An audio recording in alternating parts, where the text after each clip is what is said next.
351 cahaya yang mempesona, kejutan Li Qinghe 4. Tentu saja, dia telah mengambil untung darinya. Bagaimanapun, FIBA telah memberinya 700.000 kredit akademik dan 1 juta kristal level 5. Suara Li Qinghe berubah dingin saat dia berkata, orang-orang kobold itu benar-benar berani mendirikan arena pertempuran di luar kota Maple Merah kita. Bahkan jika mereka mati, mereka akan mati sia-sia. Kamu melakukannya dengan baik, dan aku sangat senang. Apakah kamu menginginkan keuntungan apapun? Menjelang akhir, suara Li Qinghe membawa sedikit rayuan, menyebabkan jantung Lu Yuan berdebar kencang. Dia terbatuk dan berkata, "Ahem, ini tidak bagus, bukan?" Suara malas Li Qinghe terdengar. "Kakak Yuan, sepertinya kamu benar-benar menginginkan beberapa keuntungan. Tidak buruk, sekarang kamu berani mengajukan persyaratan dengan kakak perempuan." Lu Yuan membeku dan segera merasa ada yang salah. Dia telah ditipu oleh wanita ini lagi. Kapan dia pernah memenuhi keuntungan yang dia sebutkan? Lu Yuan memasang wajah serius dan hendak menyelamatkan mukanya ketika suara Li Qinghe yang agak lembut terdengar. "Mari kita lihat pesan obrolannya." Lu Yuan terkejut. Ia kemudian membuka pesan obrolan itu. Li Qinghe telah mengirim sebuah foto. Lu Yuan melihatnya dan matanya terbelalak. "Ahem, kaki yang panjang dan lurus, dan rambut hitam." Lu Yuan bertanya, "Apakah masih ada lagi? Aku ingin lebih. Jika kau berani menunjukkan foto ini kepada orang lain, aku akan membunuhmu." Suara Li Qinghe yang tersenyum terdengar, tetapi nadanya sangat dingin. Lu Yuan berkata dengan wajah serius, "Bagaimana ini mungkin? Ini pasti sesuatu yang hanya bisa kuhargai. Tidak ada orang lain yang bisa melihatnya bahkan jika mereka mau." Li Qinghe tampak sedikit malu dan tidak ingin membicarakan topik ini. Ia berkata, "Ngomong-ngomong, Saudara Yuan, seperti yang kau tahu, aku adalah penatua kehormatan penjaga malam. Berita bahwa kau membunuh manusia kobold jenius dalam hitungan detik telah menyebabkan keributan besar.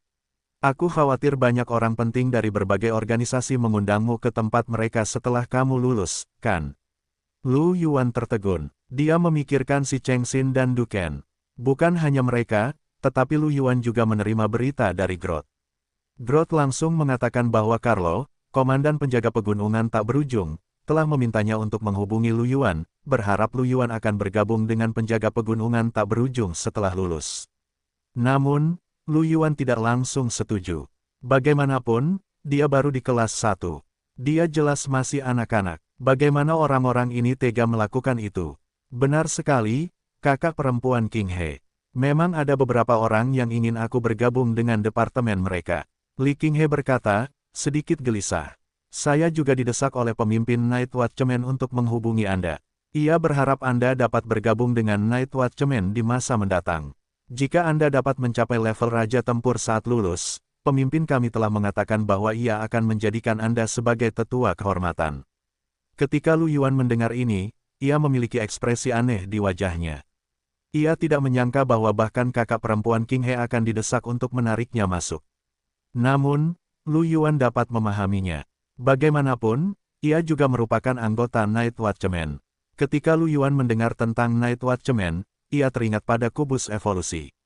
Jika ia ingin kubus evolusi itu berubah, ia akan membutuhkan aura yang tidak diketahui dari binatang bermutasi atau binatang bermutasi. Jika ia harus bekerja setelah lulus, bergabung dengan Night Watchman mungkin benar-benar pilihan terbaik. Bagaimanapun, Night Watchman adalah orang-orang yang paling banyak berhubungan dengan insiden mutasi, dan mereka akan dapat dengan cepat mengubah kubus evolusi. Lu Yuan bertanya dengan rasa ingin tahu. "Kakak Qinghe, apakah kalian Night Watchman sering berhubungan dengan fenomena mutasi?" Li Qinghe berkata, "Tentu saja, ada banyak.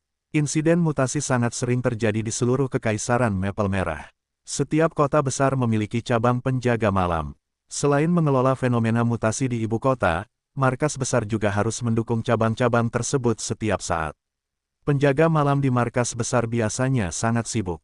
Temanmu itu, Sue Wang, sangat sibuk mengikuti Benyamin sehingga dia bahkan tidak bisa beranjak dari tanah. Karena aku seorang penatua kehormatan, aku bisa bermalas-malasan, hehehe gelombang." Pada titik ini, Li Qinghe sedikit senang dengan dirinya sendiri.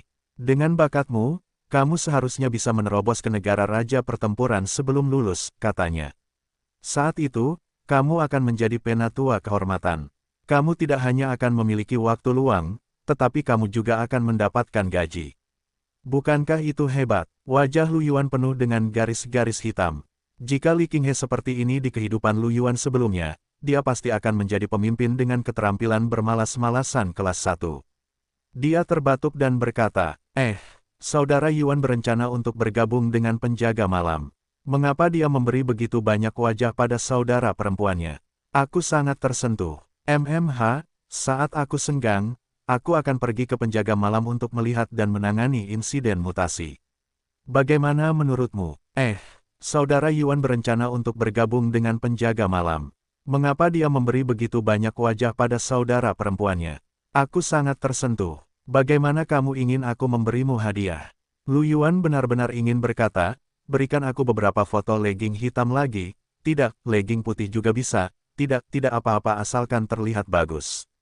Namun, setelah berpikir sejenak, dia merasa bahwa dia adalah orang yang baik dan bukan LP. Dia seharusnya tidak mengatakan hal-hal seperti itu. Dia berkata, karena adik Qinghe yang mengundangku, setidaknya aku harus mencobanya. Lagi pula, aku memang cukup tertarik dengan mutasi.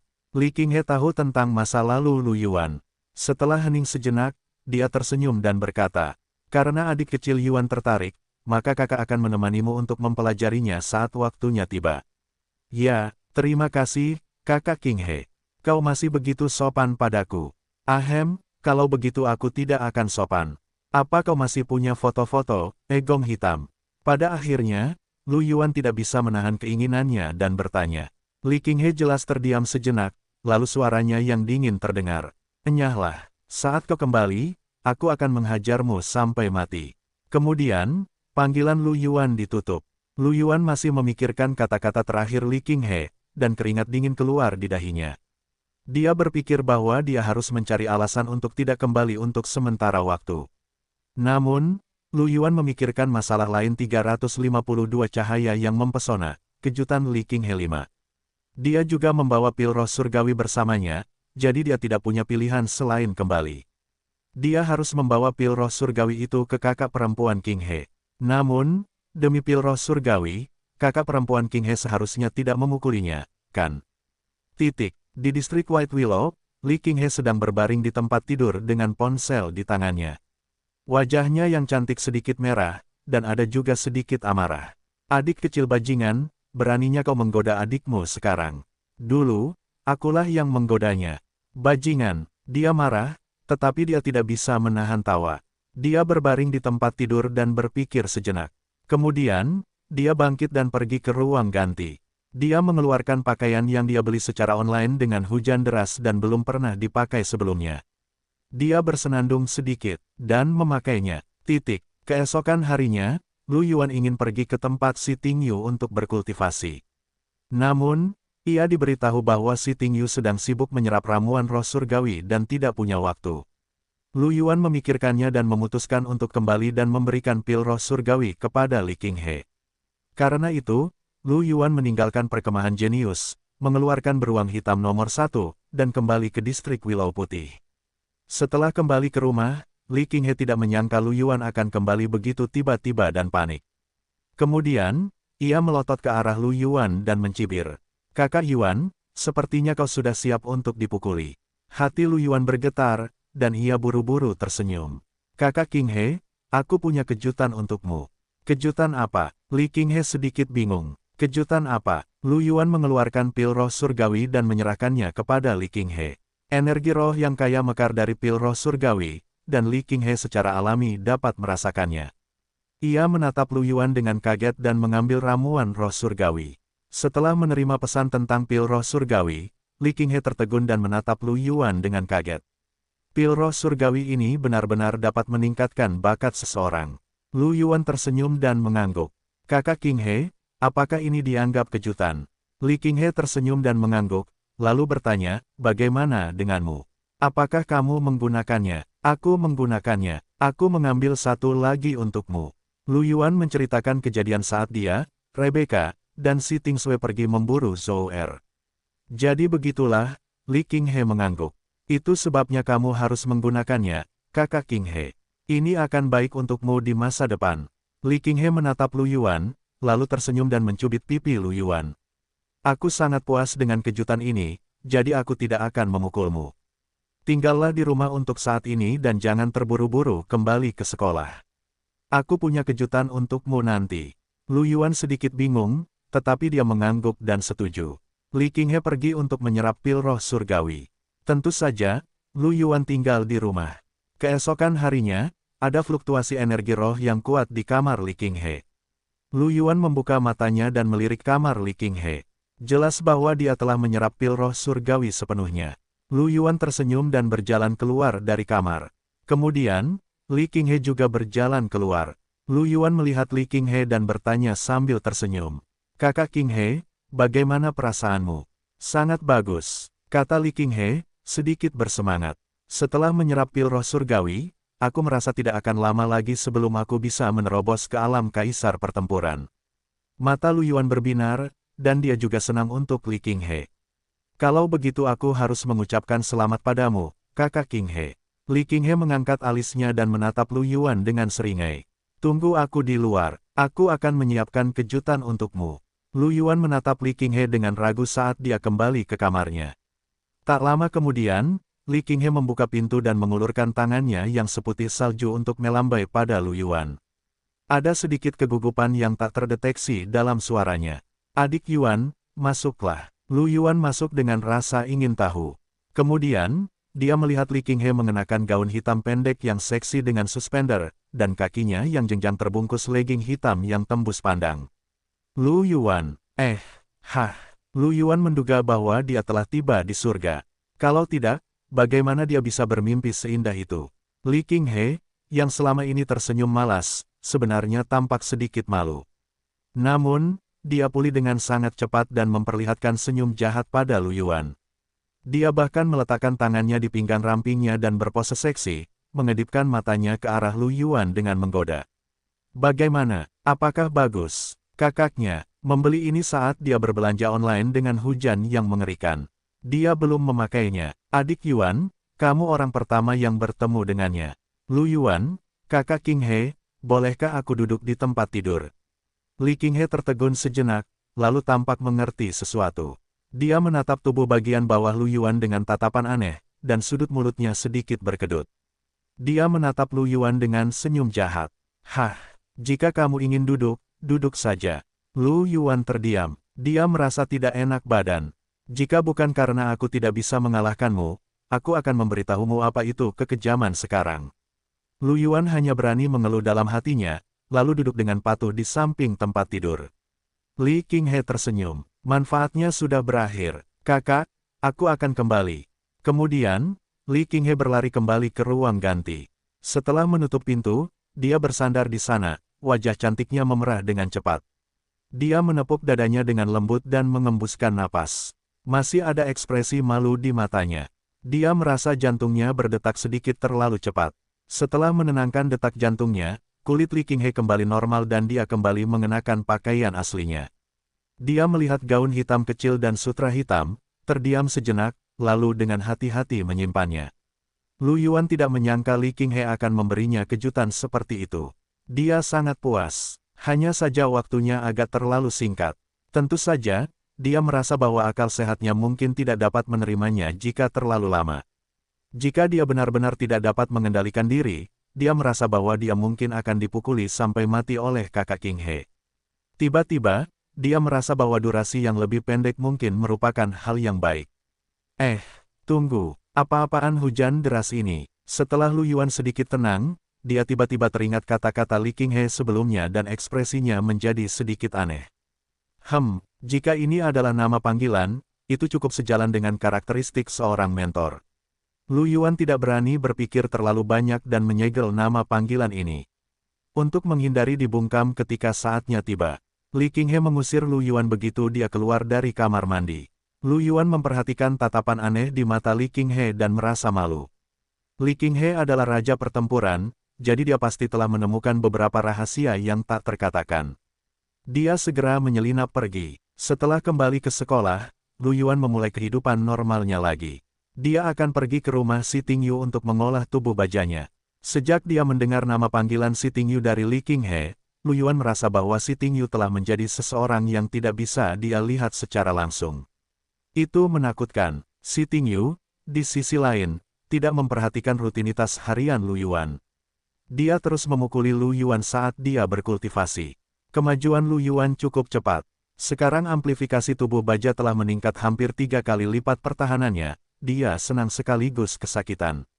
Di tanah asal, karena dia tidak bisa lagi memburu para jenius kobold, Lu Yuan berkultivasi dengan tenang. Namun, Lu Yuan telah mendengar bahwa persaingan antara para jenius kobold dan kekaisaran Maple Merah telah menjadi semakin intens. Para jenius dari kedua belah pihak telah meninggal, dan mereka tidak dapat memasuki tanah sumber asal.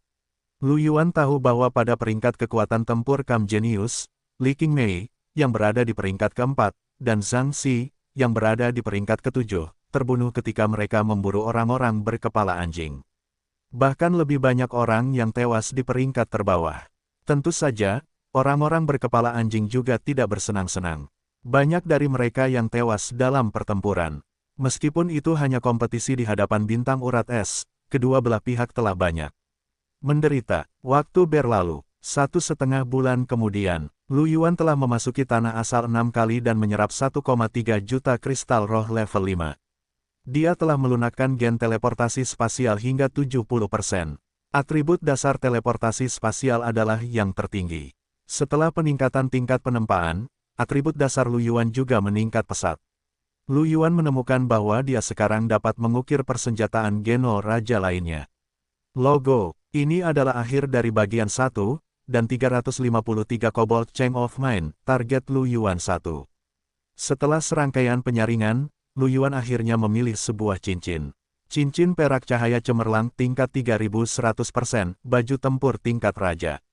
Cincin ini tidak seperti persenjataan Geno Lu Yuan lainnya, yang memiliki keterampilan tempur khusus. Sebaliknya, cincin ini benar-benar meningkatkan kekuatan, kelincahan, vitalitas, dan atribut rohnya. Setelah cincin ini berevolusi ke tingkat penguasa, peningkatan kekuatannya menjadi jauh lebih besar. Hanya dengan menambahkan cincin ini, atribut dasar Lu Yuan telah meningkat lebih dari sepertiga dari atributnya saat ini. Di aula seni bela diri, Lu Yuan selesai mengembangkan persenjataan genetiknya. Dia mengepalkan tinjunya dan tersenyum. Dengan atribut yang begitu kuat dan senjata Geno kelas raja, atribut dasar Lu Yuan bukanlah sesuatu yang dapat dibandingkan dengan jenderal biasa. Bahkan jika seorang jenderal mengukir gen transenden tingkat kaisar dan melembutkannya hingga sempurna, Lu Yuan merasa bahwa itu mungkin tidak akan sebaik atributnya saat ini. Satu-satunya perbedaan adalah bahwa keterampilan tempur tingkat kaisar lebih kuat daripada keterampilan tempur tingkat raja. Dia hanya tidak tahu apakah dia atau manusia berkepala anjing yang lebih kuat. Dalam hal atribut dasar, Lu Yuan merasa bahwa dia mungkin tidak lebih buruk darinya. Bagaimanapun, meskipun dia adalah manusia berkepala anjing dan memiliki 5 gen transenden, tingkat penyempurnaannya hanya pada tingkat lanjut dan belum mencapai puncak. Dibandingkan dengan Lu Yuan, satu-satunya keuntungannya mungkin adalah dia memiliki keterampilan tempur tambahan. Tentu saja, jenius tertinggi pertempuran itu mungkin juga telah mengembangkan teknik tubuh dan keterampilan jiwa. Harus dikatakan bahwa ada kemungkinan besar dia telah berkultivasi. Namun, persenjataan Geno Lu Yuan adalah kelas kaisar, dan itu datang dengan keterampilan khusus. Secara umum, itu seharusnya hampir sama dengan jenius tertinggi pertempuran manusia berkepala anjing. Namun, Lu Yuan memiliki keterampilan tempur tipe spasial tingkat raja, yang merupakan keuntungan besar baginya. Sekarang, Lu Yuan yakin bahwa dia bahkan dapat melawan dewa perang kobold ini. Lu Yuan menarik napas dalam-dalam dan terus berkultivasi. Masih ada 10 hari tersisa sebelum dia meninggalkan tempat asal. Karena kompetisi di planet Ice Vein belum dimulai, akan lebih baik baginya untuk tidak membuang waktu. Pada saat ini, Lu Yuan berhenti dan mengeluarkan kristal komunikasinya. Cahaya putih menyala di kristal komunikasi. Lu Yuan mengangkatnya. Itu si Ting Sui. Lu Yuan bertanya dengan bingung. Ting Sui, ada apa? Si Ting Sui membeku dan berkata, petik 2 titik. Jangan panggil aku begitu akrab. Oh, aku tahu, Ting Sui. Apakah ada yang bisa aku bantu? Wajah kecil si Ting Sui yang dingin tampak tidak berdaya. Dia berkata, sudah waktunya untuk pergi. Kompetisi telah diputuskan. Besok, Kita akan pergi ke planet Ice Vein. Secepat itu, Lu Yuan tertegun. Si Tingsui menatap Lu Yuan dengan acuh tak acuh dan berkata, itu ada hubungannya denganmu. Denganku. Lu Yuan sedikit tertegun. Ya, itu terutama karena kematian Fiba itu. Faktanya, para kobold telah mendesak mereka untuk segera mengikuti kompetisi.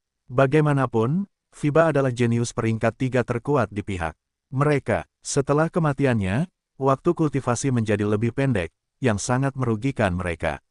Kita telah menahan diri dan mengulur waktu. Bagi kita, semakin lama waktu, semakin bermanfaat. Namun, orang-orang kobold telah kehilangan kesabaran mereka. Kita tidak bisa menunda lebih lama lagi. Kompetisi akan dimulai besok. Lu Yuan tidak bisa menahan senyum. Kalau begitu, ayo kita keluar. Untuk meninggalkan negeri asal, selain kristal, ada ruang pelarian khusus di kota-kota besar di negeri asal, seperti kota awan putih. Dia juga bisa pergi dari ruang pelarian. Namun, menggunakan ruang pelarian juga membutuhkan kristal roh. Seorang jenderal tingkat 3 akan membutuhkan 100.000 kristal roh tingkat 3 untuk melarikan diri dari negeri asal. Bagi seorang pejuang genetik biasa, ini adalah sejumlah uang yang cukup besar. Namun, bagi Lu Yuan, itu bukan apa-apa. Lu Yuan berjalan keluar dari pusat seni bela diri dan menyadari bahwa si Tingsui dan Rebecca sudah menunggu. Mereka bertiga menaiki beruang hitam nomor 1 dan pergi ke aula teleportasi, berteleportasi ke kota awan putih. Kemudian, dia langsung menuju ruang pelarian. Ruang pelarian kota awan putih disebut rumah, tetapi sebenarnya mencakup area dengan radius sekitar 500 meter. Itu sangat besar. Tempat itu dibagi menjadi beberapa ruangan. Setelah memasuki setiap ruangan, seseorang dapat pergi setelah membayar kristal roh. Lu Yuan memasuki salah satu ruangan dan menggunakan kartu bank Origin untuk membayar kristal roh ke perangkat di dalamnya. Dengan kilatan putih, Lu Yuan meninggalkan tanah asal. Di alun-alun perkemahan jenius, Lu Yuan datang ke alun-alun untuk berkumpul. Di alun-alun, si Tingsui dan Rebecca sudah tiba. Selain mereka berdua, ada 3 pemuda lain dan seorang wanita muda. Lu Yuan mengenal keempatnya. Mereka semua adalah senior tahun ketiga dan keempat, yang berada di peringkat 20 teratas. Mereka adalah para jenius dengan gen raja. Namun, semua jenius di sini adalah jenderal pertempuran. Bahkan tidak ada satupun yang unggul dalam pertempuran. Kepala Lu Yuan agak besar. Lu Yuan telah melihat daftar perburuan kobold milik pihak lain. Ada 3 yang unggul dalam pertempuran. Yang terkuat, Sue Kuangya, adalah petarung tingkat tinggi. 2 lainnya adalah petarung tingkat rendah. Dia sedang dihancurkan dalam hal kekuatan tempur tingkat tinggi. Lu Yuan bisa memahami ini. Bagaimanapun, orang-orang berkepala anjing tulang darah hanya memiliki satu suku di sebuah planet, sementara planet daki mereka memiliki beberapa kerajaan. Kekaisaran Maple Merah hanyalah sebagian dari planet daki, jadi kumpulan bakat mereka berbeda. Lu Yuan hanya bisa mengungkapkan ketidakberdayaannya. Lu Yuan berjalan mendekat dan beberapa dari mereka menatapnya. Adapun Lu Yuan, para senior ini secara alami mengenalnya. Mereka semua tersenyum dan mengangguk padanya. 354 kobold berubah pikiran, target Lu Yuan 2. Bab 200 kobold berubah pikiran, menargetkan Lu Yuan 2. Seorang pemuda dengan rambut merah tua pendek mengacungkan jempol pada Lu Yuan. Junior Lu Yuan, aku ada di sana saat kau membunuh anak anjing berbulu merah itu dengan satu serangan. Aku hanya bisa mengatakan bahwa kau hebat. Aku punya firasat bahwa kau bisa membunuh semua jenderal tempur tingkat 3 sendirian. Lu Yuan tersenyum. Senior Willy, kau melebih-lebihkan. Kalian harus bekerja keras bersama-sama. Rebecca terkikik dan berkata, Yuan adalah yang paling kuat. Kau masih sangat rendah hati. Seorang gadis muda dengan rambut biru panjang dan fitur wajah yang halus berkata, jika kita di sini untuk melawan jenderal tempur musuh, bagaimana dengan jenderal tempur musuh? Mereka tampaknya memiliki 3 jenderal tempur. Setelah mendengar ini, suasana menjadi sunyi. Bahkan si Tingsui mengerutkan kening. Pada saat ini, seseorang berjalan mendekat. Lu Yuan melihat bahwa itu adalah Yu tua, yang memiliki wajah yang baik. Di belakang tetua Yu, ada 3 guru dari perkemahan jenius. Tatapan mata Lu Yuan menyapu mereka dan menyadari bahwa semua guru ini adalah kaisar tempur. Selain mereka, orang lainnya adalah si Ting Yu. Pada saat ini, Hampir semua orang memiliki ekspresi serius di wajah mereka. Tatapan mata Yutua menyapu beberapa dari mereka dan berkata, "Semua orang ada di sini. Mari kita berkumpul di luar celah spasial." Yutua melambaikan tangannya, dan sebuah jet tempur besar muncul. Lu Yuan melihatnya. Itu adalah pesawat tempur yang pergi ke pegunungan tak berujung terakhir kali. Setelah mereka menaiki pesawat, jet tempur itu naik ke udara, berubah menjadi aliran cahaya, dan menghilang. Retakan ruang bintang urat es tidak berada di ibu kota kekaisaran, tetapi di utara. Pesawat tempur itu dengan cepat terbang keluar dari ibu kota kekaisaran dan menuju ke utara. Di dalam pesawat tempur, Lu Yuan dan yang lainnya, serta Yutua dan yang lainnya, duduk di kabin penumpang. Tatapan mata Yutua menyapu kerumunan yang gugup, dan dia tersenyum lembut. Karena masih ada waktu, kalian dapat menanyakan apapun yang ingin kalian tanyakan. Senior berambut hijau yang berbicara sebelumnya berkata dengan khawatir, "Yutua, apakah kita satu-satunya yang berpartisipasi dalam kompetisi ini? Bukankah jumlah orangnya terlalu sedikit? Selain itu, kita semua di sini adalah jenderal pertempuran peringkat ketiga. Kita bahkan tidak memiliki jenderal pertempuran peringkat keempat. Bagaimana kita akan bertarung dengan jenderal pertempuran orang-orang kobold?" Old Yu tersenyum dan menjelaskan, "Tentu saja, bukan hanya kalian. Selain Genius Camp, berbagai wilayah militer Kekaisaran Maple Merah, serta beberapa jenius tersembunyi dari beberapa klan besar, juga akan berpartisipasi dalam kompetisi. Selain itu, kami juga mengundang para jenius dari kekaisaran lain sebagai bantuan eksternal. Kalian tidak perlu khawatir tentang orang-orang berkepala anjing Battle Supreme. Yang perlu kalian lakukan adalah tidak kalah ketika kalian menghadapi jenderal pertempuran orang-orang berkepala anjing. Sebagai siswa dari Genius Camp Maple Merah, jangan mempermalukan Genius Camp kami." Semua orang menghela napas lega ketika mereka mendengar ini. "Kupikir kita akan berhadapan dengan seorang Battle Supreme," kata William sambil tersenyum. "Aku takut setengah mati." Seorang guru Battle Emperor dengan rambut merah gelap pendek, yang tampak seperti Willy, menatapnya dengan dingin. "Hanya itu yang kalian punya. Kalian bahkan tidak punya keberanian untuk melawan Battle Supreme." Wajah Willy menegang, dan dia menundukkan kepalanya dengan patuh, tidak mengatakan sepatah kata pun. Aku akan menghadapimu saat aku kembali. Kali ini, sebaiknya kau melakukannya dengan baik. Kalau tidak, aku akan mematahkan kakimu." Kaisar pertempuran itu belum merasa puas, dan mengucapkan beberapa patah kata lagi, menyebabkan wajah Willy berubah masam. Lu Yuan menatapnya dengan sedikit simpati. "Ini seharusnya ayah dari senior yang perkasa, kan? Rasanya aneh memiliki seorang ayah sebagai guru." Lu Yuan belum pernah mengalaminya sebelumnya. Namun, melihat pemandangan itu, dia sedikit senang karena dia tidak harus mengalaminya.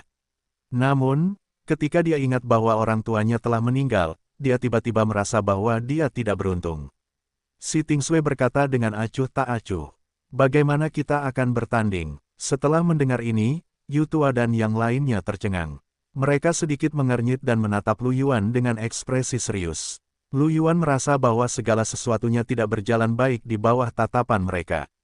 Yutua perlahan berkata, "Pada awalnya, kami berdiskusi dengan orang-orang berkepala anjing bahwa kompetisi akan menjadi pertarungan ring.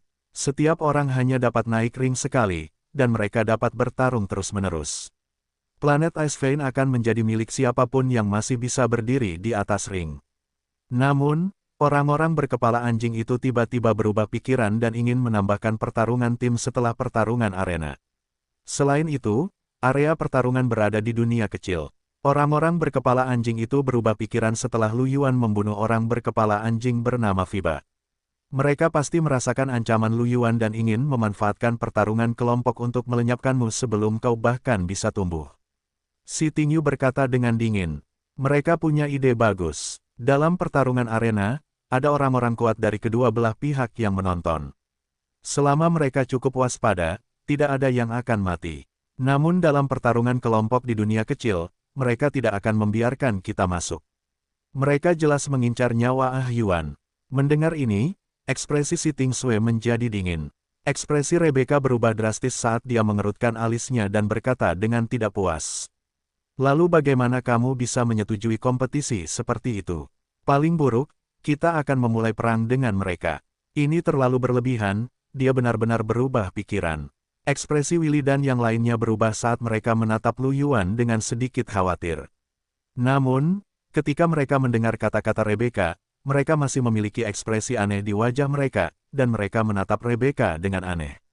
Bibir Yutua dan beberapa kaisar perang berkedut saat mereka menatap Rebecca dengan ekspresi aneh. Kemudian, mereka menatap Lu Yuan, yang ekspresinya tidak berubah. Ya Tuhan, anak ini memang layak disebut Raja Bayi Gula di lingkaran itu. Kakak baptisnya adalah putri tertua dari keluarga Li, dan mentornya adalah putri tertua kerajaan. Dikatakan bahwa dia adalah saudara baptis dari putri Suang Yue dari suku Peri Giok. Dia bahkan bertarung bersama putri ke-9 dari keluarga kerajaan, dan hubungannya dengan putri tertua dari keluarga Algebi tidak jelas. Beberapa orang bahkan mendengar bahwa anak ini berhubungan dengan putri Yeye dari Kekaisaran Surga Abis. 355 kobold berubah pikiran, target Lu Yuan 3. Mereka tidak tahu bagaimana anak itu melakukannya. Apakah orang ini tumbuh besar dengan memakan nasi lunak? Mereka semua tahu status Rebecca. Karena perubahan dalam kompetisi, wanita ini benar-benar ingin bertarung dan melupakannya. Nasi lunak lagi. Juga, apakah seperti ini wanita? Tidak ada rasionalitas untuk dibicarakan. Dalam perang sungguhan, sedikit perubahan akan memengaruhi keseluruhan, dan kerugiannya akan besar. Si Tingyu berkata dengan acuh tak acuh. Sebenarnya, itu bukan masalah. Awalnya, kami berencana untuk memutuskan kepemilikan planet urat es dengan bertarung di atas ring. Sekarang, itu telah menjadi 2 putaran kompetisi. Bahkan jika kami kalah 1 putaran, kami akan memiliki setengah dari kepemilikan. Kami akan mengakui kekalahan dalam pertempuran kelompok, selama kami memenangkan pertempuran arena. Saya tidak keberatan memberi mereka setengah dari planet urat es. Guru, tidak perlu mengakui kekalahan. Saya akan pergi untuk pertempuran tim. Lu Yuan berkata sambil tersenyum. Mendengar perkataan Lu Yuan, semua orang tercengang dan menatap Lu Yuan dengan kaget. Si Tingsui mengerutkan kening dan berkata dengan dingin. Lu Yuan, apa kau tahu apa yang kau katakan? Aku khawatir para jenius dari orang-orang berkepala anjing dalam pertempuran kelompok semuanya ingin membunuhmu. Mungkin karena amarahnya, tetapi suaranya sedikit lebih tinggi. Rebecca juga mengangguk. Yuan, bahkan saudari Tingyu mengatakan bahwa kau dapat memilih untuk tidak pergi. Kalau begitu jangan pergi. Yutua dan yang lainnya saling memandang dan kemudian menatap si Tingyu. Bagaimanapun, si Tingyu adalah mentor Lu Yuan.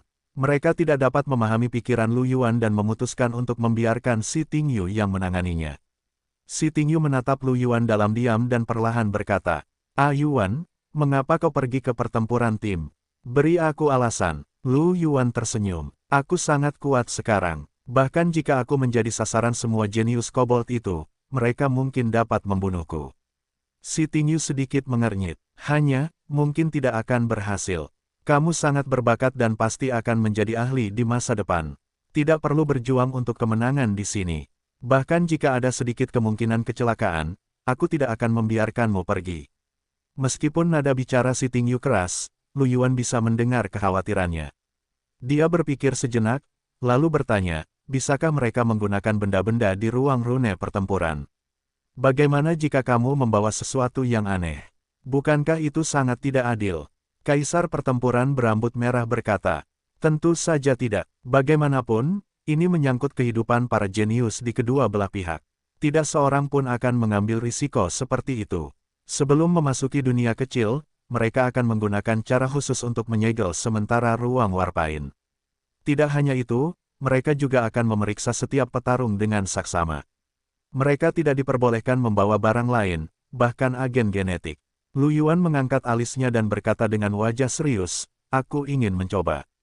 Jika mereka tidak menggunakan kartu truf khusus, aku tidak akan berada dalam bahaya. Karena pihak lain ingin membunuhnya, Lu Yuan tidak memiliki temperamen yang baik.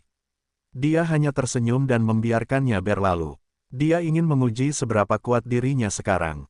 Bahkan jika dia bukan tandingan Sue Kuangya, Lu Yuan tidak berpikir dia dalam bahaya. Setelah melihat ekspresi serius Lu Yuan, si Tingyu sedikit mengernyit dan menatapnya lurus.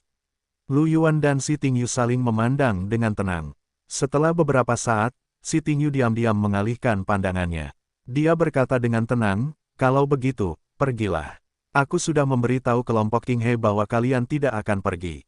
Ketika saatnya tiba, kalian akan menjelaskannya kepada mereka sendiri. Lu Yuan, petik 2, apa-apaan ini? Dia memikirkan wajah marah Li King He dan merasakan kulit kepalanya mati rasa. Ini sedikit menakutkan, tapi aku akan pergi. Aku mengerti. Lu Yuan mengangguk. Aku mengerti. Melihat bahwa Lu Yuan bahkan tidak takut pada Li King He, Si Tingyu menghela nafas tak berdaya. Baiklah kalau begitu, tetapi jika kalian dalam bahaya, kami akan mengakui kekalahan pada saat pertama dan pergi menyelamatkan kalian. Setiap pihak akan mengirimkan 5 orang untuk pertempuran tim. Pada saat itu, akan ada 3 jenius pertempuran tertinggi bersama kalian. Cari yang lain. Sebelum Si Tingyu bisa menyelesaikannya, suara Si Tingsue terdengar. Aku juga ingin pergi. Suasana kembali hening. Yu Tua dan 3 kaisar perang sedikit bingung. Ini berbeda dari apa yang awalnya mereka pikirkan. Mereka awalnya berencana untuk menyerah pada pertempuran tim. Pada akhirnya, tidak apa-apa jika Lu Yuan ingin pergi, tetapi mengapa putri ke-9 juga ingin pergi? Ini benar-benar konyol. Putri ke-9 adalah putri kekaisaran. Apa yang dia coba lakukan dengan berpartisipasi dalam pertempuran tim yang berbahaya seperti itu? Si Tingyu menatap Si Tingsue dan sedikit mengernyit. Apa yang akan kamu lakukan? Ya, apa yang akan kamu lakukan? Pergi bermain di tempat lain, huhu. Lu Yuan melambaikan tangan ke arah Si Tingsue seolah-olah dia sedang mengejar seekor anjing. Si Tingsue memelototi Lu Yuan dengan malu dan marah. Aku akan memotong tanganmu. Lu Yuan membeku dan berhenti bergerak. Si Tingsue mendengus dan menatap lurus ke arah Si Tingyu. Dia berkata dengan acuh tak acuh, aku lebih kuat dari para senior, jadi mengapa aku tidak bisa pergi? Karena ini adalah pertarungan tim 5 orang, kita masih kekurangan 1 orang. Tentu saja, kita akan memilih yang terkuat. Willy dan yang lainnya sedikit malu. Si Tingyu juga tercengang. Dia mengerutkan kening, tidak tahu bagaimana membantahnya. Lu Yuan melirik Si Tingsue dan juga terdiam. Bagaimanapun, Lu Yuan telah menukar tongkat tingkat raja untuknya sebelumnya. Selain itu, setelah menyerap pil roh surga, kecepatan kultivasinya telah meningkat dan kekuatannya telah meningkat dengan sangat cepat. Dia tampaknya telah naik ke tempat keempat dalam daftar kekuatan tempur. Dia memperkirakan bahwa dia akan segera melampaui Sisiu dan mencapai tempat ketiga. Bagaimanapun, Sisiu adalah siswa tahun ke-6. Dia tidak dapat lagi berpartisipasi dalam kompetisi ini. Jika seseorang mengatakan bahwa jenderal pertempuran terkuat di antara para peserta adalah Lu Yuan, maka Si Tingsue tidak akan memiliki masalah sama sekali. 356 perubahan pikiran kobold, target Lu Yuan 4. Sambil tersenyum di wajahnya, Yu Tua berkata, Si Tingsue, bagaimanapun juga kau adalah putri ke-9 kekaisaran. Mungkin akan sedikit berbahaya bagimu untuk berpartisipasi dalam pertempuran tim. Si Tingsue menjulurkan lehernya dan menatap Lu Yuan. Karena Lu Yuan, yang menjadi target, dapat berpartisipasi, mengapa aku tidak bisa? Ini, Yu Tua terdiam. Beberapa dari mereka menatap Lu Yuan dengan kepahitan yang tersembunyi. Jika Lu Yuan secara langsung mengatakan bahwa dia tidak akan berpartisipasi, tidak akan ada begitu banyak masalah. Sekarang, mereka tidak hanya harus mengkhawatirkan keselamatan Lu Yuan, tetapi sang putri, Si Tingsue, juga akan berpartisipasi. Yu Tua merasa bahwa hatinya tidak dapat menahan tekanan itu. Si Tingyu menatap Si Tingsue, dan Si Tingsue juga menoleh ke belakang, tidak mau kalah. Suasana menjadi sunyi. Rebecca diam-diam menarik pakaian Si Tingsue. Xiaoxue, jangan katakan apapun, kata Si Tingsue dengan dingin. Rebecca menciutkan lehernya dan menatap Lu Yuan dengan ekspresi memohon. Mulut Lu Yuan berkedut, merasa sedikit tidak berdaya. Lu Yuan tidak bisa menarik kembali keputusan Si Tingsue. Dia sangat keras kepala. Si Tingyu berkata dengan ekspresi serius. Kau benar, meskipun kau seorang putri, bagaimanapun juga kau adalah seorang pejuang genetik. Karena Ayuan dapat berpartisipasi, kekuatanmu telah mencapai persyaratan, jadi kau juga dapat berpartisipasi. Kalau begitu, aku setuju. Namun, di dunia kecil, hidup dan mati tergantung pada takdir. Kau yakin? Si Tingsue berkata dengan acuh tak acuh. Bukankah hidup dan mati juga ditentukan oleh takdir di tingkat atas tanah asal? Si Tingyu tertegun sejenak sebelum dia tersenyum. Kau benar, pada saat ini, Lu Yuan mendengar transmisi suara Si Tingyu. Yuan, jaga baik-baik adikku. Lu Yuan terkejut. Dia melirik si Ting Yu yang tampak tegas dan mengirimkan transmisi suara kembali. Jangan khawatir, Guru. Aku di sini. Ya, titik. Setelah beberapa jam, mereka tiba di daerah terpencil. Di daerah terpencil itu, dia melihat sebuah kamp militer besar yang terbuat dari baja. Di alun-alun di tengah kamp militer itu, ada retakan hitam pekat yang aneh, lebarnya ratusan meter dan tingginya ratusan meter. Lu Yuan menatap retakan aneh itu dengan rasa ingin tahu. Lu Yuan, yang memiliki gen luar angkasa, memiliki persepsi paling mendasar tentang luar angkasa. Dia dapat dengan jelas merasakan bahwa ruang di daerah itu sangat kacau. Potongan-potongan garis spasial saling terjalin, akhirnya menghubungkan ruang tempat mereka berada dengan ruang lain. Dengan koordinat yang tidak diketahui. Dari kelihatannya, hubungannya masih cukup dekat. Akan tetapi, Lu Yuan merasa bahwa jika seorang ahli dengan kendali spasial yang kuat mengambil tindakan, ia dapat meratakan retakan spasial tersebut.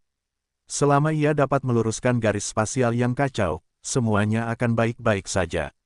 Tentu saja, dengan kemampuan spasial Lu Yuan saat ini, ia tidak dapat melakukan ini.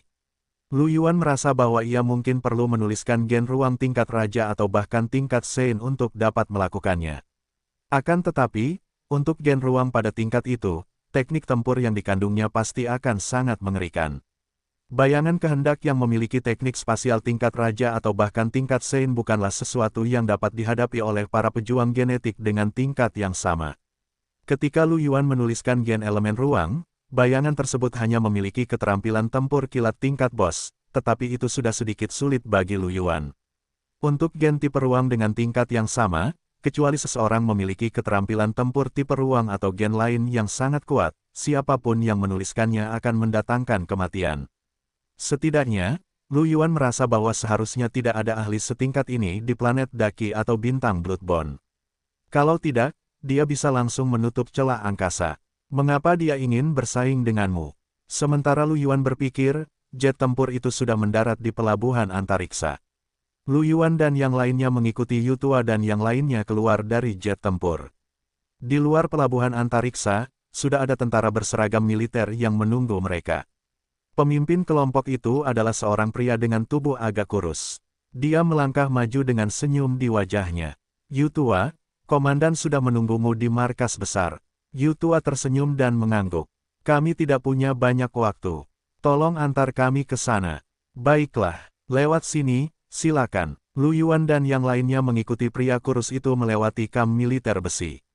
Lu Yuan mengamati sekelilingnya. Ada banyak prajurit genetik di kamp militer ini, yang semuanya adalah personel militer. Selain itu, mereka tidak lemah. Sebagian besar dari mereka berada di peringkat kedua, dan sebagian dari mereka berada di peringkat ketiga. Kamp militer terbuat dari paduan dan tampak sangat keras. Itu mengelilingi seluruh celah angkasa. Bagaimanapun, bintang urat es berada di dalam celah angkasa, dan ada sejumlah besar biji kristal es di dalamnya. Mengirim begitu banyak tentara menunjukkan bahwa biji kristal es itu sangat penting. Lebih jauh lagi, jika mereka membiarkan celah angkasa itu sendiri, para kobold bisa memasuki kekaisaran Maple Merah melalui planet urat es. Itu akan terlalu berbahaya. Bahkan jika tidak ada sumber daya, banyak prajurit genetik masih akan dikirim untuk menjaga tempat ini. Tak lama kemudian, mereka tiba di alun-alun di celah angkasa. Saat dia semakin dekat dengan celah angkasa, Lu Yuan bisa merasakan kekacauan garis angkasa. Di matanya, seluruh tepi celah angkasa dipenuhi dengan garis angkasa yang terdistorsi. Sayangnya, dia tidak punya cara untuk ikut campur, karena kekuatan spasial di area ini terlalu kuat. Mereka melangkah ke celah angkasa yang gelap. Lu Yuan merasakan hawa dingin di tubuhnya dan sekelilingnya berubah. Saat berikutnya, dia berjalan keluar dari sebuah alun-alun. Begitu dia berjalan keluar, Lu Yuan merasakan hawa dingin yang luar biasa dan tidak bisa menahan diri untuk tidak menggigil. Willy dan yang lainnya semakin gemetar. Hanya wajah si Ting Sui yang semakin merah. 357 Cobalt Chain of Mind, target Lu Yuan 5. Lu Yuan menatapnya dengan aneh.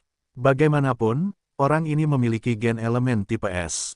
Di lingkungan seperti itu, dia mungkin seperti ikan di air. Itu mungkin akan meningkatkan kekuatan tempurnya, bukan? Si Ting Sui juga memperhatikan tatapan Lu Yuan.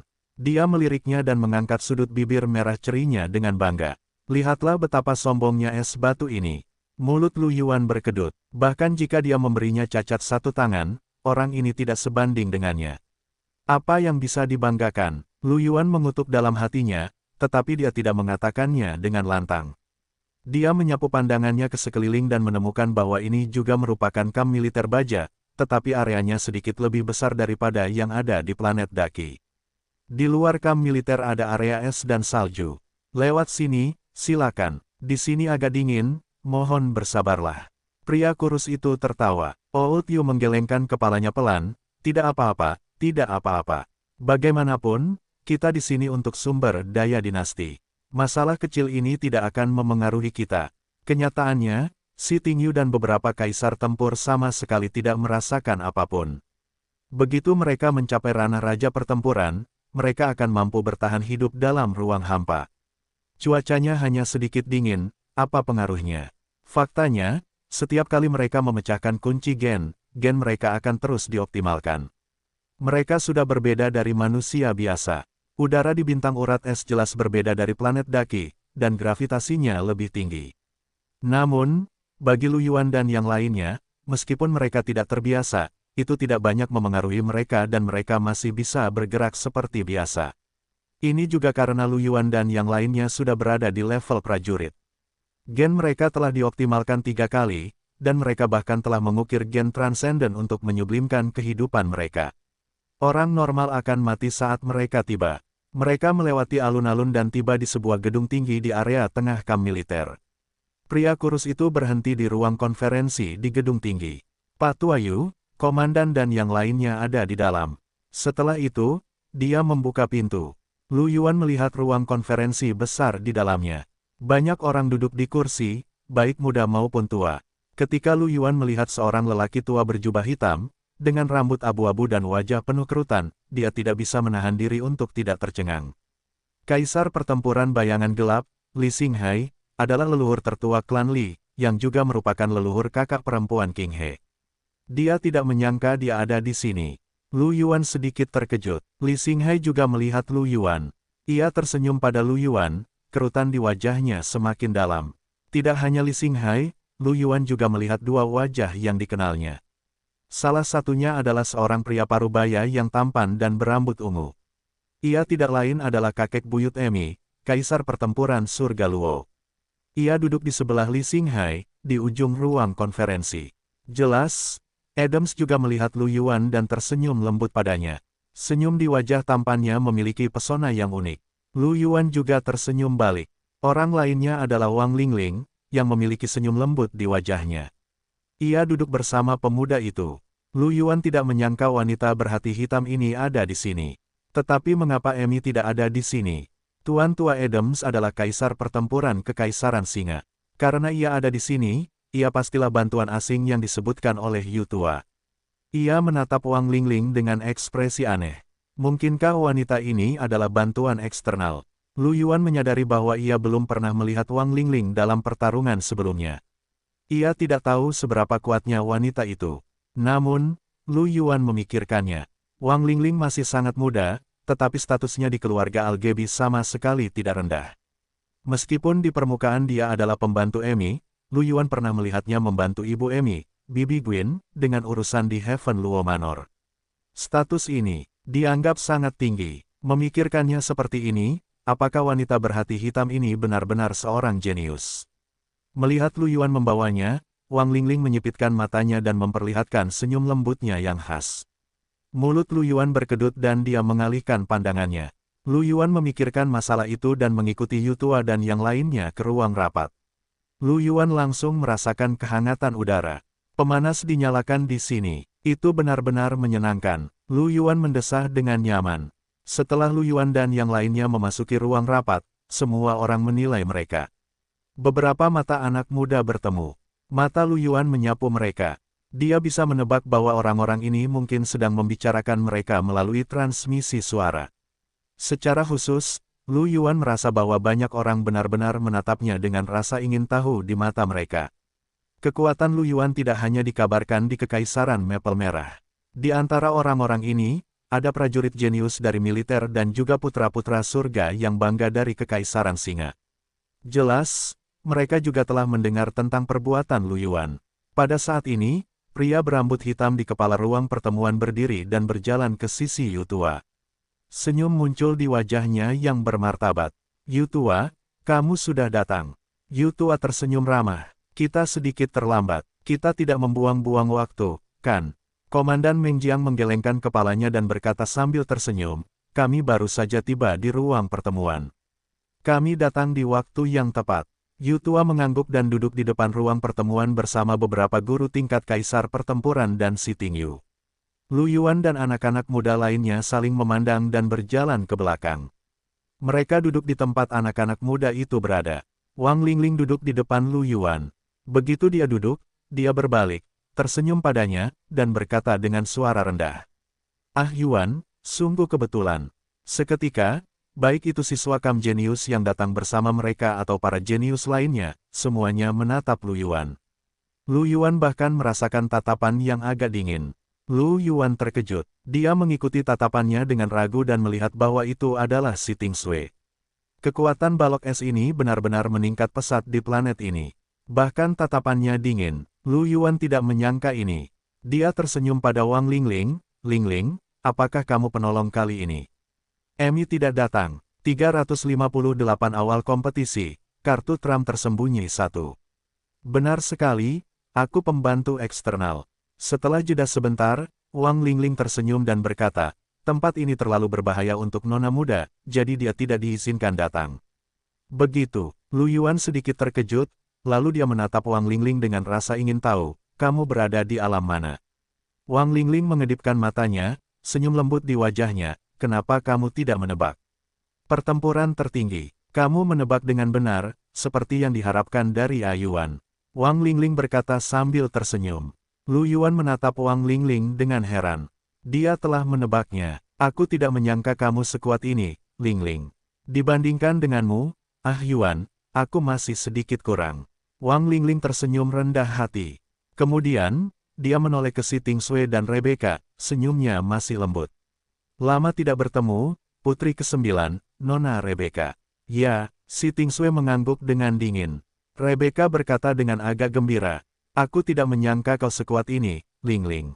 Kau sangat kuat. Terakhir kali Wang Lingling bertemu dengan Rebecca dan Si Tingsui adalah pada jamuan makan malam hari panen. Dengan kepribadian Rebecca, ia dapat bergaul cukup baik dengan Wang Lingling. Lu Yuan tiba-tiba teringat bahwa Emi pernah berkata bahwa Gwyn datang ke Kekaisaran Maple Merah untuk membahas beberapa hal. Mungkinkah mereka sedang membicarakan tentang bantuan asing? Lu Yuan memikirkannya dan menyadari bahwa itu mungkin saja. Bagaimanapun, mereka sudah memiliki niat untuk bersaing pada saat itu. Kekaisaran Maple Merah tidak memiliki cukup banyak orang jenius, jadi wajar saja bagi mereka untuk bekerja sama dengan orang lain. Sementara mereka berbisik-bisik, Lu Yuan melihat yang lain. Lu Yuan telah melihat beberapa dari mereka pada jamuan makan hari panen sebelumnya, sementara beberapa tidak.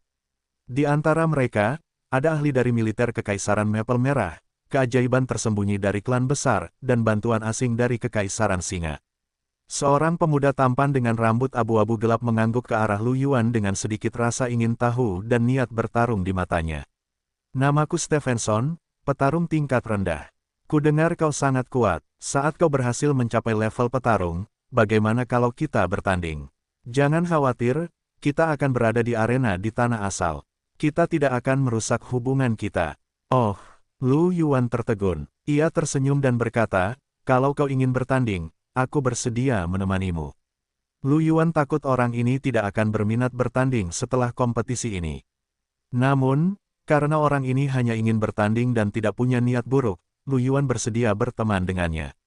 Semakin banyak teman yang dimiliki, semakin banyak jalan yang bisa ditempuh. Untuk dapat berkultivasi menjadi petarung yang unggul di usia ini, seseorang sudah menjadi seorang jenius. Di samping Stevenson ada seorang pria berambut emas dengan ekspresi dingin. Dia melirik Lu Yuan dan mendengus dingin tanpa menyapanya. Lu Yuan pernah melihat orang ini sebelumnya di makan malam hari panen. Saat itu, mata orang ini tampak sedikit tidak bersahabat.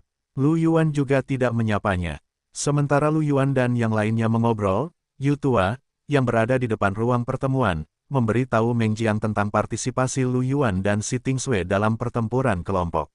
Setelah mendengar kata-kata Yu Tua, Meng Jiang, Li Xinghai, Adams dan yang lainnya semua tercengang. Mereka melihat ke arah Lu Yuan dengan heran. Meng Jiang sedikit mengernyit dan berkata, Yu Tua, apakah kamu yakin?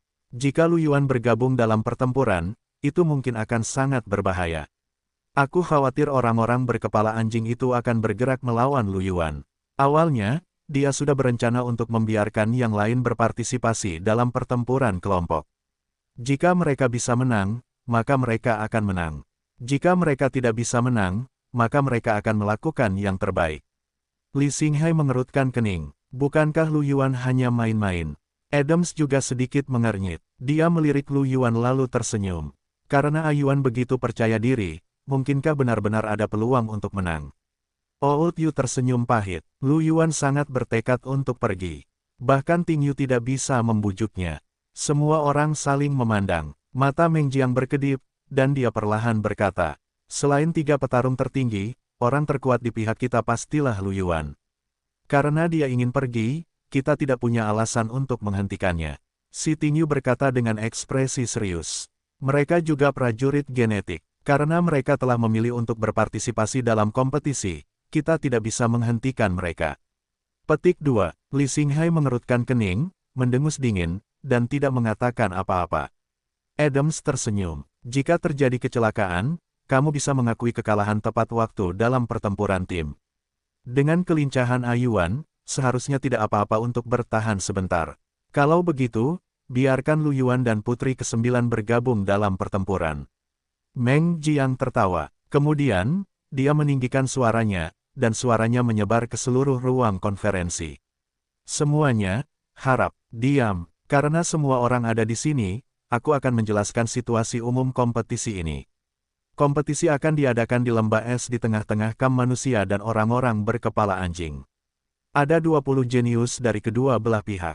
Beberapa dari kalian mungkin tidak saling kenal, jadi izinkan aku memperkenalkan kalian. Saat dia berbicara, dia mulai memperkenalkan. Wang Lingling, dari keluarga Algebi, pertempuran tertinggi tingkat lanjut.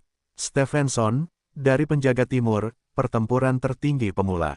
Bakula, dari keluarga Din, pangkat tertinggi pertempuran pemula. Si Tingsui, dari Kam Genius, kesempurnaan jenderal pertempuran. Petik 2. Meng Jiang memperkenalkan ke-20 jenius itu. Di antara mereka, ada 7 dari Kam Genius, dan 3 dari Bala Bantuan Kekaisaran Singa. 1 adalah Wang Lingling, seorang tertinggi pertempuran tingkat tinggi, 2 adalah jenius jenderal pertempuran puncak dengan Gen Raja, dan sisanya berasal dari berbagai penjaga dan keluarga besar Kekaisaran Maple Merah. Semuanya setidaknya memiliki level jenderal pertempuran tingkat lanjut, dan mereka semua setidaknya memiliki gen transenden tingkat penguasa. Mereka semua adalah jenius teratas di dunia luar. 359 awal kompetisi, kartu Trump tersembunyi 2. Setelah perkenalan, Meng Jiang melanjutkan. Kompetisi kali ini dibagi menjadi pertarungan arena dan pertarungan kelompok. Pertarungan arena adalah pertarungan tim. Siapapun yang bertahan sampai akhir menang. Sedangkan untuk pertarungan kelompok, masing-masing pihak akan mengirimkan 5 orang. Kandidat untuk kita manusia adalah Wang Lingling, Stevenson, Bacula, Lu Yuan, dan Si Tingsui. Mendengar ini, Wang Lingling menoleh ke Lu Yuan dengan heran dan tersenyum. Yuan, ku dengar pertarungan kelompok ini dipersiapkan oleh orang-orang berkepala anjing untukmu. Apakah kau berjalan tepat ke dalam perangkap? Yang lain juga menatap Lu Yuan dengan heran. Mereka kurang lebih telah mendengar tentang pertarungan tim dan mengetahui cerita di dalamnya. Itulah sebabnya mereka terkejut mendengar bahwa Lu Yuan akan berpartisipasi. Lu Yuan tersenyum. Lingling, kau sangat kuat. Aku membutuhkanmu untuk melindungiku. Ketika semua orang mendengar ini, mereka menatap Lu Yuan dengan ekspresi aneh. Orang macam apa ini, meminta perlindungan dengan begitu benar. Lalu mengapa kau berpartisipasi dalam pertarungan tim? Bacula mengerutkan kening dan menatap Lu Yuan dengan dingin. Ia berkata dengan tidak senang, seorang pria yang hanya tahu bagaimana hidup dari seorang wanita. Wang Lingling menatap Lu Yuan sambil tersenyum dan berkata, Yuan, karena kau sudah mengatakannya, aku akan melindungimu saat waktunya tiba. Bacula, wajahnya langsung menjadi gelap. Meng Jiang tidak peduli dengan keterkejutan di bawah dan melanjutkan. Selanjutnya, aku akan memperkenalkan para jenius dari para kobold. Yang terkuat di antara mereka adalah Sue Kuangya, seorang prajurit tipe penyerang. Pada periode waktu berikutnya, Meng Jiang memperkenalkan para jenius kepada Lu Yuan dan yang lainnya, termasuk keterampilan tempur, kekuatan, dan kemungkinan efek persenjataan Geno. Tentu saja, ini bukanlah informasi yang lengkap, tetapi paling tidak, ia memiliki pemahaman tertentu tentang lawannya. Kemudian, Meng Jiang menyebutkan beberapa hal yang perlu diperhatikan dalam kompetisi. Setelah itu, Meng Jiang membiarkan semua orang pergi dan beristirahat. Lu Yuan dan para jenius lainnya diatur untuk tinggal di kamar tamu. Masing-masing dari mereka memiliki kamar kecil sederhana dengan kamar mandinya sendiri. Setelah Lu Yuan kembali ke kamarnya, dia berbaring di tempat tidurnya untuk beristirahat, menunggu kompetisi dimulai besok. Keesokan paginya, semua orang berkumpul dan menaiki jet tempur bersama.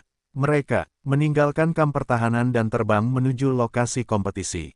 Kamp pertahanan memiliki perisai pertahanan untuk menghalangi angin dan salju. Meskipun agak dingin, lingkungannya tidak terlalu buruk. Setelah meninggalkan kamp pertahanan, lingkungan bintang urat es yang keras diperkenalkan kepada Lu Yuan dan yang lainnya. Saat pesawat tempur itu terbang, ia akan menghadapi badai salju yang mengerikan, arus dingin yang aneh, hujan es, dan lingkungan lainnya dari waktu ke waktu. Namun, pesawat tempur mereka jelas sangat kuat. Ia masih bisa terbang dengan stabil di tengah badai salju yang kuat, dan tidak ada getaran di kabin. Dengan sangat cepat, jet tempur itu mendarat di lembah es. Lembah es itu sangat besar, lebarnya sekitar 4 hingga 500 meter. Lingkungannya bagus, kecuali angin kencang. Lu Yuan dan yang lainnya turun dari pesawat tempur dan segera melihat sekelompok pria berkepala anjing berdiri tidak jauh dari sana. Pemimpinnya adalah kobold berotot dengan baju besi berwarna merah darah. Di belakangnya ada beberapa ahli kobold yang kuat dan sekelompok jenius muda. Tatapan Lu Yuan menyapu ke arah pria jenius berkepala anjing itu dan segera melihat beberapa wajah yang dikenalnya. Ada pria berkepala anjing berambut merah, Fiba, neter hitam berjubah hitam, dan Zhou Er serta pria berkepala anjing lainnya yang dibunuh oleh Lu Yuan. Lu Yuan melihat mereka, jadi mereka tentu saja melihat Lu Yuan. Mata musuh-musuh itu memerah ketika mereka saling melihat. Mata Fiba dipenuhi dengan niat membunuh yang jahat saat dia menatap Lu Yuan. Sebelumnya, Lu Yuan telah membunuh Fiba dan menyebabkan dia membuang begitu banyak waktu kultivasi. Niat membunuh di hati Fiba hampir tidak bisa disembunyikan.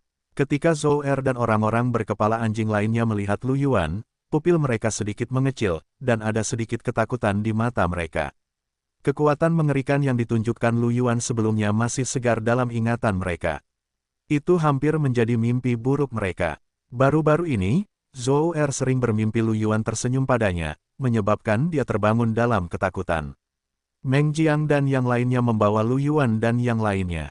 Kedua belah pihak terpisah puluhan meter, dan mereka berhenti. Pemimpin orang-orang berkepala anjing itu melirik Lu Yuan dan yang lainnya. Matanya tajam, membuat Lu Yuan merasa seolah-olah dia sedang dipotong oleh pisau. Dia berkata dengan dingin, "Kalian tepat waktu. Karena kalian di sini, jangan buang waktu. Ayo mulai." Ekspresi Meng Jiang juga dingin. Meskipun tidak ada perang skala besar antara kedua belah pihak atas kristal es, tidak ada kekurangan konflik skala kecil. Jika mereka tidak saling menahan, mereka pasti sudah mulai bertarung. Meski begitu, ada kebencian di hati kedua belah pihak. Kalau begitu, mari kita mulai. Salah satu kaisar pertempuran manusia melambaikan tangannya dan gletser besar yang sebesar gunung terkoyak dari sisi lembah. Sinar cahaya berkelebat, dan gletser itu terpotong menjadi bentuk panggung. Kaisar pertempuran manusia melambaikan tangannya, dan panggung gletser dengan radius beberapa ratus meter jatuh di depan manusia dan pria berkepala anjing itu, membuat suara keras. Kemudian, dia mengarahkan jarinya ke arena, dan cahaya biru melintas di arena. Seluruh arena tampak tertutup oleh kilau logam. Lu Yuan sedikit terkejut dengan ini. Ini adalah pertama kalinya Lu Yuan melihat cara seorang kaisar pertempuran.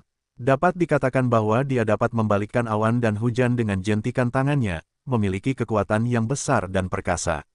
Lu Yuan menantikan kekuatannya setelah dia menerobos ke negara kaisar pertempuran 360 awal kompetisi, kartu Trump tersembunyi 3. Pertarungan arena, Zhou Er, pergilah. Pemimpin orang-orang berkepala anjing, itu berkata dengan dingin. Zhou Er menatap Lu Yuan dengan ketakutan. Ketika dia mendengar kata-kata pria berkepala anjing itu, tubuhnya menegang. Kemudian, dia menggertakkan giginya dan tubuhnya berubah menjadi bayangan, muncul di atas ring. Matanya menyapu para jenius manusia. Ketika dia melihat Lu Yuan, dia segera mengalihkan pandangannya dan berkata dengan dingin. Anak-anak manusia kecil, datanglah dan matilah. Dasar anjing, aku akan melawanmu. Seorang pemuda berambut hitam ramping melompat ke atas panggung dengan niat membunuh yang dingin di matanya. Sebelumnya, Meng Jiang telah memperkenalkannya. Pemuda berambut hitam ini bernama Angus. Dia adalah panglima perang tingkat lanjut dengan gen penguasa. Di antara 20 jenius, dia dianggap sebagai pihak yang lebih lemah. Namun, Zhou Er sendiri tidak kuat, dan dia juga terukir dengan gen penguasa. Kedua belah pihak memiliki pemahaman diam-diam untuk tidak membiarkan yang kuat naik ke atas panggung. Bagaimanapun, ini adalah pertarungan tim. Tidak ada cara untuk memulihkan energi spiritual, dan tidak ada waktu untuk beristirahat. Bahkan yang kuat akan kehabisan energi spiritual dan menghadapi kemungkinan kekalahan. Pertarungan pun dimulai. Zhou Er adalah jenderal pertempuran tipe penyerang, sementara Angus adalah jenderal pertempuran tipe elemen. Sama seperti si Ting Sui, dia ahli dalam elemen es. Meskipun kekuatan Angus berada di pihak yang lebih lemah di antara para jenius, lingkungan di sini sangat bersahabat dengannya, dan itu memberikan dorongan yang signifikan pada elemen es. Niat membunuh mulai menyebar sejak awal pertempuran. Di arena seperti itu, kedua belah pihak secara alami memiliki tujuan untuk saling membunuh. Angus mengayunkan tongkatnya, dan bola rantai es muncul di kaki Zhou Er, mengikatnya. Kemudian, dengan ekspresi dingin, dia memadatkan panah es hitam. Panah es hitam ditembakkan ke Zhou Er satu demi satu tanpa ampun. Zhou Er berteriak, dan kekuatan yang mengerikan melonjak. Untaian cahaya merah mengalir di sekitar tubuhnya, menghancurkan rantai es. Kemudian, dia terus mengayunkan pedang tempurnya, menghancurkan anak panah es, dan mendekati Angus. Angus kemudian melambaikan tangannya, dan bola-bola kabut es mengikuti arus dingin dan menyebar ke arah Zhou Er. Kristal-kristal es muncul di tubuh Zhou Er, dan gerakannya menjadi sedikit kaku. Pada saat ini, bola cahaya putih berkelebat di luar tubuhnya, membentuk perisai. Kristal-kristal es mencair, dan tubuhnya langsung berakselerasi, bergegas menuju Angus. Pupil mata Angus mengecil, dia mengetuk tanah dengan ujung kakinya, dan tombak-tombak es muncul dari ring, menusuk Zhou Er. Pupil mata Zhou Er mengecil saat dia menghindar dengan keadaan menyedihkan. Namun, tombak es masih menusuk pahanya. Darah tidak mengalir keluar karena dia dibekukan oleh tombak es. Zhou Er, yang pahanya tertusuk, mengeluarkan raungan marah dan dengan paksa menghancurkan tombak es itu. Cincin di tangannya bersinar dengan cahaya berdarah. Wajah Angus menjadi pucat dan tubuhnya bergoyang. Zhou Er tiba-tiba mengerahkan kekuatannya dan menyerang Angus. Setelah mendekati Angus, tebasan Zhou Er turun dengan senyum menyeramkan. Mati. Pada saat ini, cahaya putih menyala di mata Zhou Er. Energi roh yang mengerikan keluar dan meledakkan tubuh Zhou Er. Zhou Er lengah dan terlempar. Mata Angus dipenuhi dengan niat membunuh. Panah es hitam mengembun dan terus menembaki Zhou Er di udara. Zhou Er mencoba yang terbaik untuk memutar tubuhnya dalam upaya untuk menghindari serangan itu, tetapi dia masih terkena beberapa panah es hitam, yang menembus dadanya. Pada saat ini, pria berkepala anjing dengan baju besi darah berkata dengan dingin. Kami mengakui kekalahan untuk ronde ini. Saat dia berbicara, dia melambaikan tangannya. Dan penghalang cahaya putih muncul di sekitar tubuh Zhou Er. Panah es hitam yang tersisa menghantam penghalang cahaya dan hancur. Ketika Meng Jiang mendengar ini, dia menunjukkan senyum dingin. Kau biarkan aku menang, gunung yang hancur. Ekspresi Duan Shan dingin. Dengan lambaian tangannya, Zhou Er yang terluka parah melayang turun dari panggung dan dibawa untuk dirawat. Dia berkata, bulan yang sunyi, pergilah. Seorang pria berkepala anjing berbulu perak dengan baju besi kulit hitam mengangguk dengan niat membunuh yang dingin di matanya. Tubuhnya langsung menghilang dari tempat asalnya dan muncul di panggung. Lu Yuan dan yang lainnya tercengang ketika mereka melihat pria berkepala anjing itu. Meng Jiang tidak pernah memberitahu mereka apapun tentang pria berkepala anjing itu. Itu jelas merupakan kartu truf tersembunyi dari orang-orang berkepala anjing. Ini bisa dimengerti. Di pihak Lu Yuan, ada juga prajurit genetik yang tidak diketahui pihak lain. Para jenius tersembunyi dari keluarga besar itu bahkan tidak dikenal oleh banyak orang di Kekaisaran Maple Merah. Orang-orang berkepala anjing berada dalam situasi yang sama.